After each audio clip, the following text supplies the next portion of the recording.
I'm back. Happy New Year, happy 2022. Welcome if you're returning to my channel, or thanks for joining if it's your first time here. Wasn't going to actually start filming until next week, but woke up this morning with a little inspiration and decided it's time to start filming for 2022 again. The reason why I wasn't filming is because there is a project I really wanted to get done and I knew it was going to bother me until I got it done, and that was giving a makeover to all the training plans at higherrunning.com. I did have a lot of help. Thank you, Trevor. I need to come up with a better title for him. Right now, social media, marketing, but he really does so much more for Higher Running than his title explains. And he really helped with the training guide. And then I went through each training plan one by one, and they just look so much better.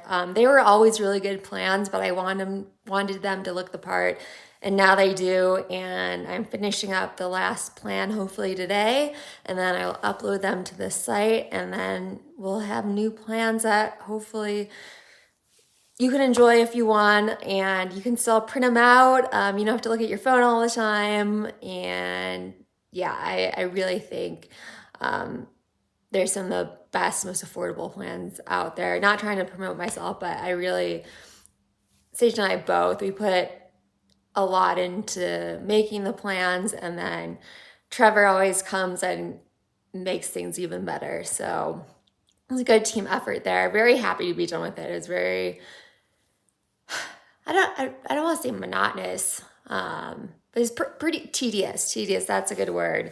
Pretty tedious to go through each training plan, both miles and kilometers, and just look at every day one by one and just making sure everything was okay with it. Anyway, on to much more exciting things going on a trip next week that has to do with Sage and him getting back into really good running shape. And this video, it just kind of showing you a day in Salida. I did get into skiing, and it's a beautiful day outside. Ran on dry trails. I'm gonna do some work, eat some lunch, and then go skiing with Sage later. And just a little reminder, I know it makes our life look amazing and that we barely have any work to do, but we do work 7 days a week, which allows us some flexibility with how we do things and being able to run and ski the same day sometimes. So yeah, let's get these 2022 videos started.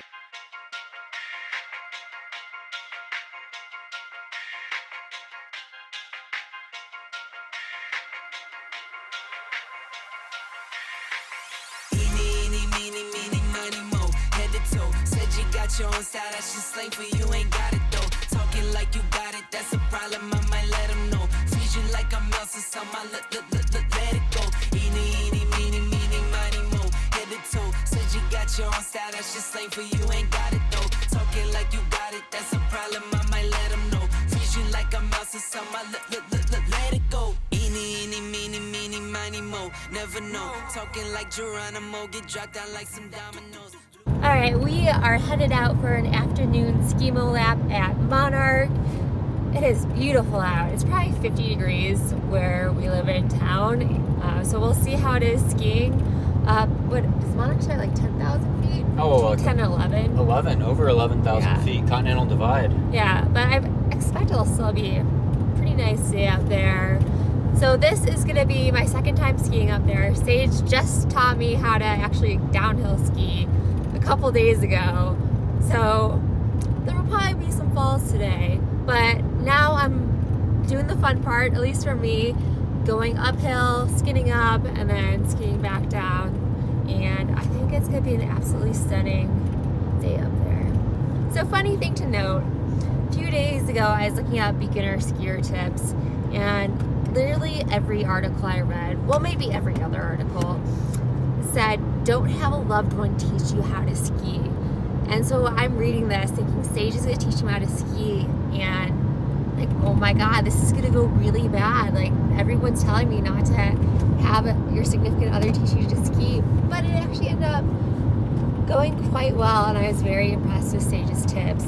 And maybe at some point I'll get professional help. Monarch doesn't really do like very beginner lesson, so it was good to have Sage teach me. I don't really know how to ski either, so I got down the mountain. qualified. I got down the mountain in one piece, and that's what matters. I felt pretty safe. Never felt like I was putting myself at risk for an injury or anything. She's a natural. She's got good balance and control. Rollerblading is where it's at. It really helps for skiing and stuff like that. Definitely different technique skiing, but I do feel like rollerblading actually helped me out a little bit. In case you were wondering, you will be able to get these hats on the Higher Running website very soon.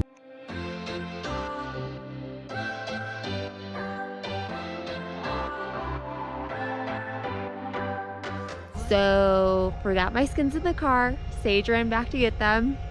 First skimo session of the year is off to a good start. It's super nice out here. It's probably still in the 40s because I'm not cold and I'm always cold. So, take that as a win. There's Sage, running in his boots. We're dreamers, don't care what other people say. We live it like this could be our final day. We're dreamers, don't care what the others say. We're doing this in our way.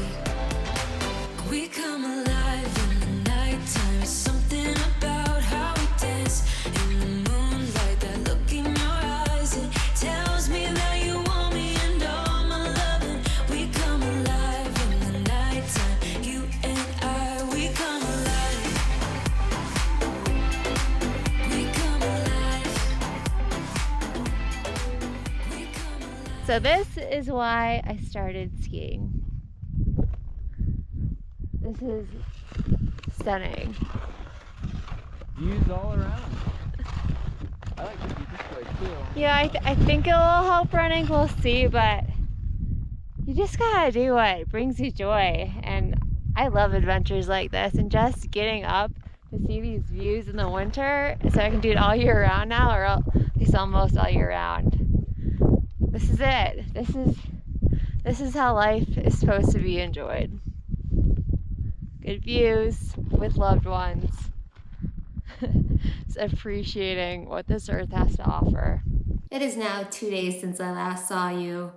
Turns out it's a little tiring to run in the morning and then do a sunset skimo session. And so yeah, just got home, did some work, and then ate dinner and went to bed. And then yesterday, I felt the home stretch of being done with the project I was telling you about updating all the training plans. And so pretty much from almost around like lunch till 10:30 at night, I finished it up.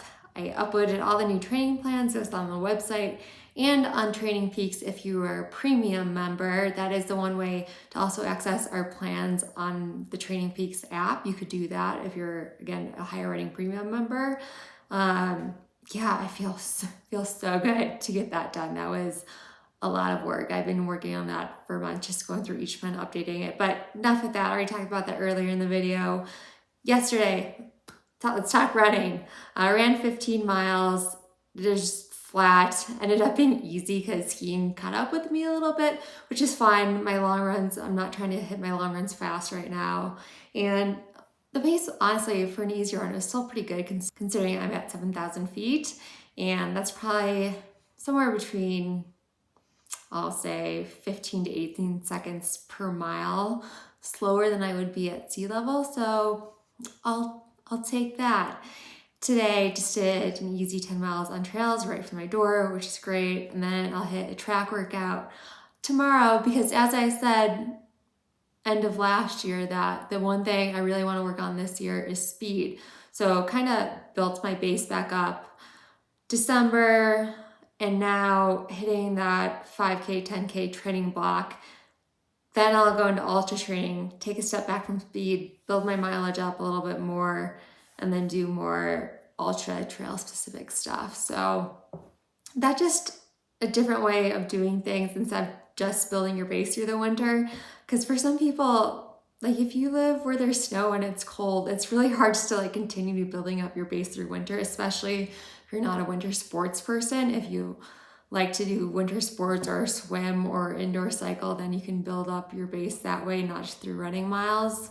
But yeah, for a lot of ultra athletes are very experienced runners who have put in high mileage in the bit, who have put in high mileage in the past, sometimes it's good to touch on speed in the winter and then kind of take a step back from that and then start continuing to build up your base for the spring and summer races. So that's kind of where I'm at right now. Still deciding on races for this year. I am signed up for CCC, thinking about Canyon's 100K in April, only because, not for Western States, I don't want the golden ticket.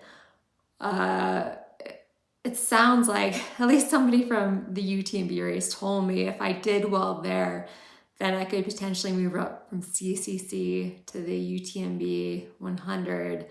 So we'll see. I don't know if that's something I'd want to do, but it definitely got me thinking. And there's also just not a ton of competitive races to choose from in the US that aren't, let me say this a different way. There's not a lot of races to choose from in the US anymore that still have like a decent amount of climbing in the spring. They're very competitive, and yeah, this is probably the most competitive race I could find with a decent amount of vert for spring races. It's interesting, the US is turning more towards 100Ks in the spring rather than 50 miles, at least for like good competition. So I don't know if I love that, but that's kind of the way it is this year. So I think you just kind of got to roll with it and make the best of it. Oh, but the reason why, stepping back, so I wanted to update you a little bit on running and stuff, but the reason why I'm sitting here is because I wanted to show you my awesome desk. And when I was picking out a new desk, since my old desk obviously burned down, if you watch that video, I was looking at regular desks, and then it occurred to me, why do I want to pick out a regular desk? I hate sitting in regular desk because it makes my legs feel like crap. Like just sitting in a normal chair for hours, I try to get up and stuff, but my legs are just not meant to be in that position. And I tried the standing desk, didn't really like it. I felt like it wasn't supporting my running very well. Maybe that's just because I didn't give enough time. But what I really like to do, and even when I had my other desk, is I would just end up sitting on the floor. And so after doing a little research of how I'd wanted to set it up, I kind of came up with the space you see now.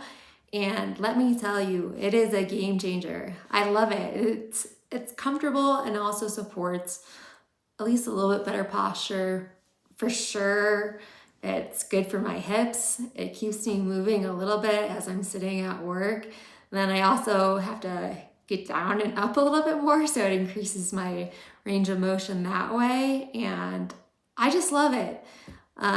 It's definitely the best of both worlds for me in terms of trying to get a space I actually feel comfortable in while creating some good habits in my life. So trying to get other people to come with me on this floor desk thing, because I think it's awesome.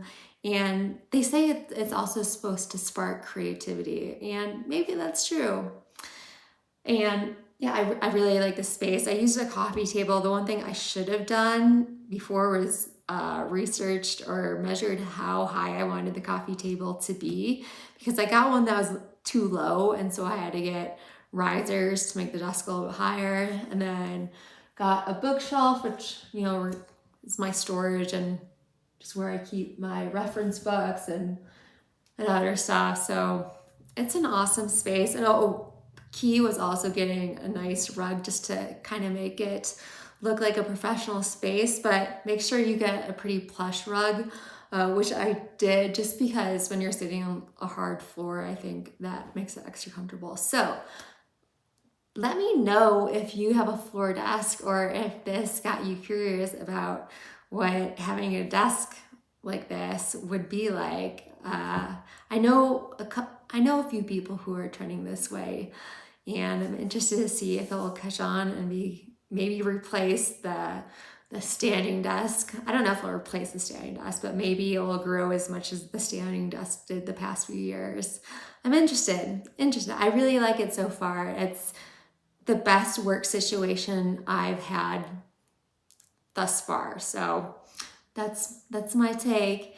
Yeah, let me know what you're up to. What are your 2022 goals? Would like to make a video to help you out with your own goals. Let me know what you want to see this year. Hopefully, now that I got the big project out of the way, do have another one that I have in mind. But I do want to get back to YouTubing regularly. Maybe in 2022, I'll get close to that 100,000 subscriber mark. Yeah, we'll see. It seems like it's a hard goal, but maybe it's doable, especially with a little help. And yeah, special guest next video will be in a totally different climate. Two special guests really. One who's just on the channel a lot, is on this video already, then another very special guest. So I am excited about the next video already and for you to see it. So until next time, create a great week and keep running wild.